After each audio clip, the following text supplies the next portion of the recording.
جاءت لدعوته الأشجار ساجدة تمشي إليه على ساق بلا قدم. Ini adalah bait pertama dari fasal kelima yang menjelaskan tentang mu'jizat baginda Rasulullah.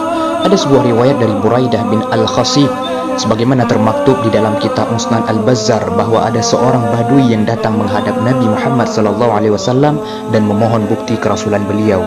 Beliau bersabda kepada si badui, "Katakan kepada pohon itu, Rasulullah SAW memanggilmu." Pohon itu lalu miring ke kanan, ke kiri, ke depan, dan ke belakang. Akar-akarnya jadi terputus, kemudian berjalan hingga sampai di hadapan beliau dan menguluk salam dengan penuh ta'zim. Si badui bilang, "Coba suruh kembali ke tempatnya semula."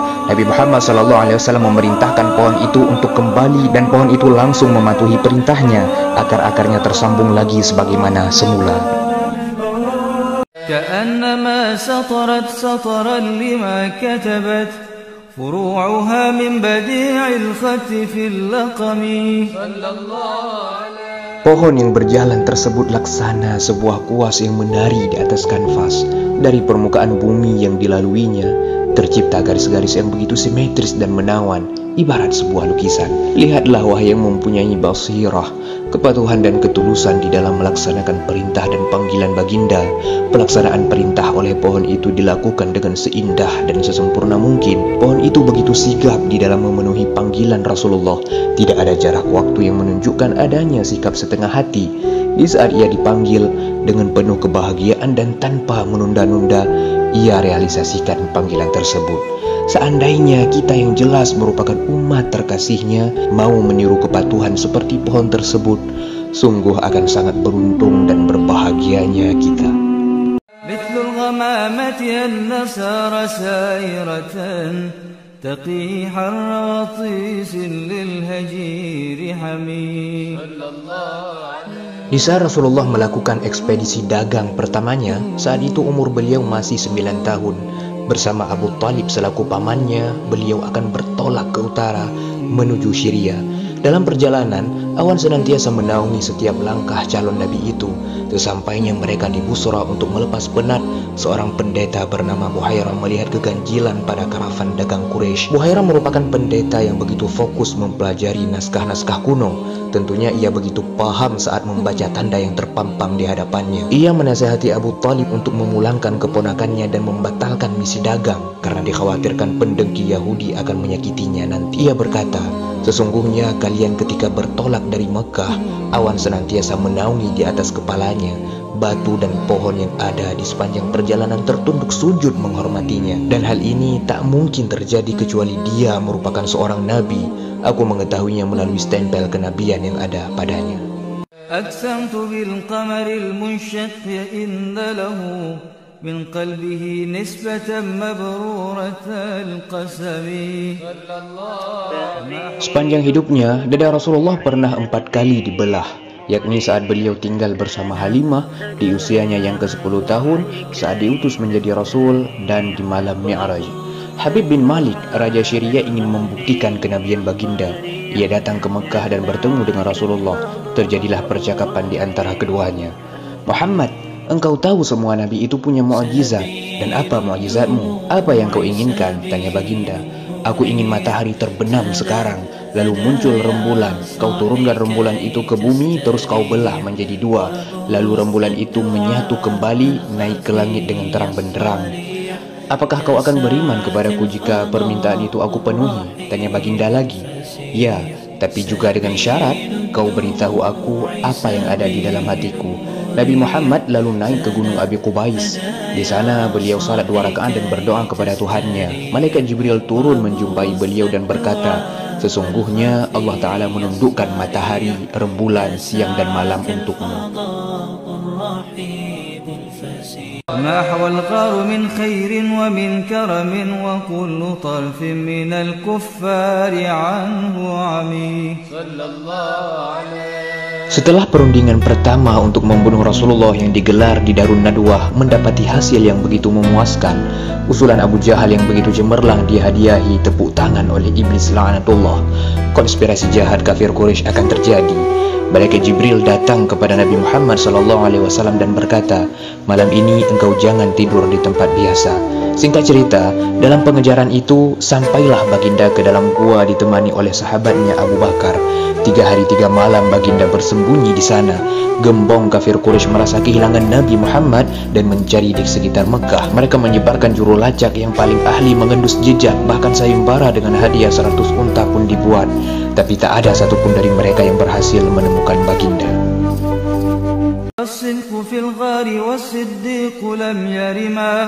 وهم يقولون ما للغار من أرمي.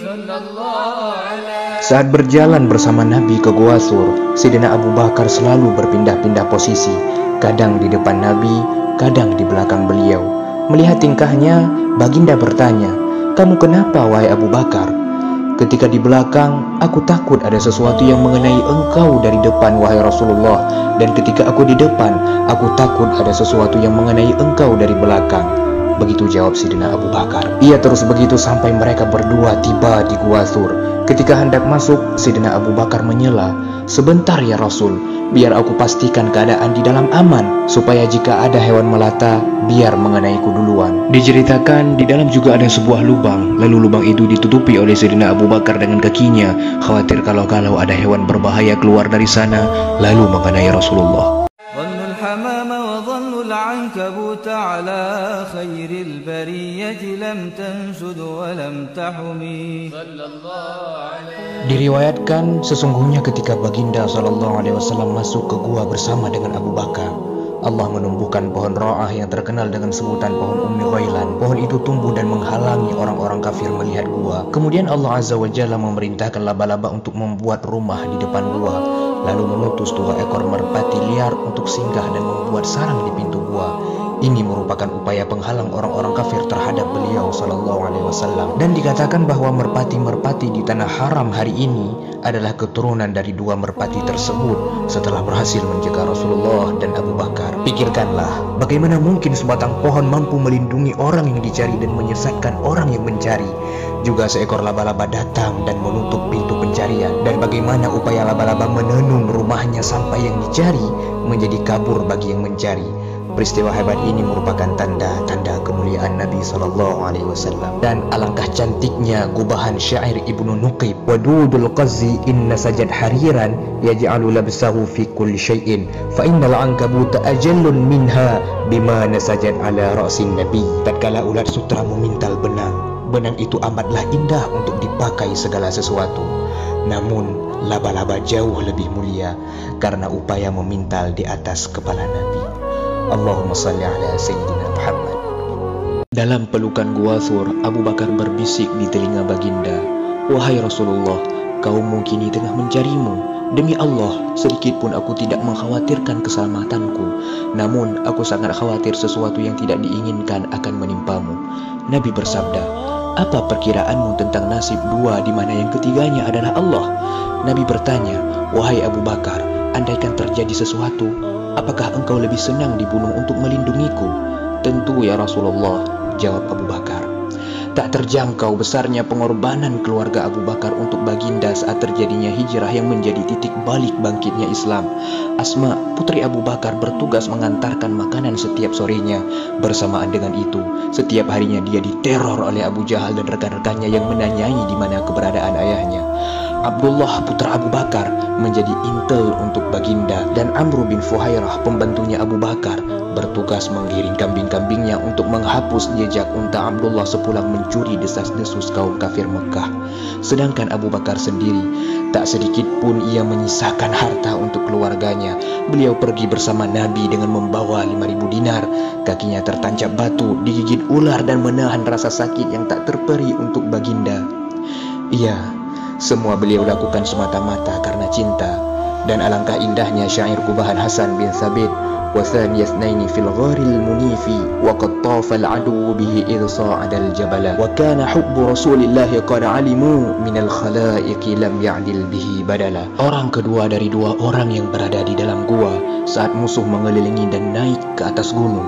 Namun cinta kepada Rasulullah membuat ia mengerti kalau beliau tidak bisa diganti dengan makhluk apapun. Wiqayatullahi aghnat 'an mudha'afatin من الدروع وعن عالم من اللطم صلى الله عليه ما سامني الدار ضيما واستجرت به إلا ونلت جوارا منه لم يضمي صلى الله عليه. Tidaklah perjalanan waktu menikamkan kepedihan kepadaku dan aku berlindung serta meminta pertolongan kepada Nabi kecuali aku mendapatkan pertolongan dan penjagaan yang tidak terkalahkan dari beliau.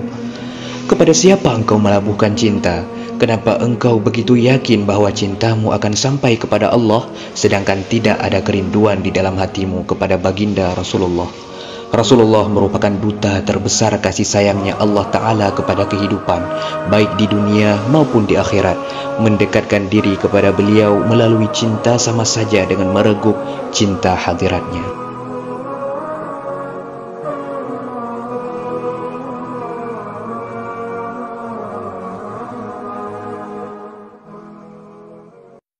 ولالتمست غنى الدارين بيده إلا استلمت الندى من خير مستلم صلى الله عليه. Tuhan, ku mengerti tak akan mampu ku singkap setiap rahasiamu. Ku tahu tak layak segala persembahanku. Wahai Tuhan yang Maha Agung, begitu juga ku sadari tak cukup semua rukuk dan sujudku. Air mata ini pun tak sanggup mengantarku bahagia. Namun ku saksikan kelembutanmu terwujud pada mutiara itu. Ku mengerti meski ia dari kami, namun tiada tertandingi. Kami semua tembaga dan Ahmad adalah kimia. Tak seorang pun mampu menandingi keutamaan yang kau berikan padanya. Meski 100 tahun kami bermunajat, ku bersaksi ia adalah mutiara dari samudramu. Ku jadikan ia pemberi syafaat di hadapanmu. Duhai yang mengetahui segala keadaan, kabarkan padaku tentangnya.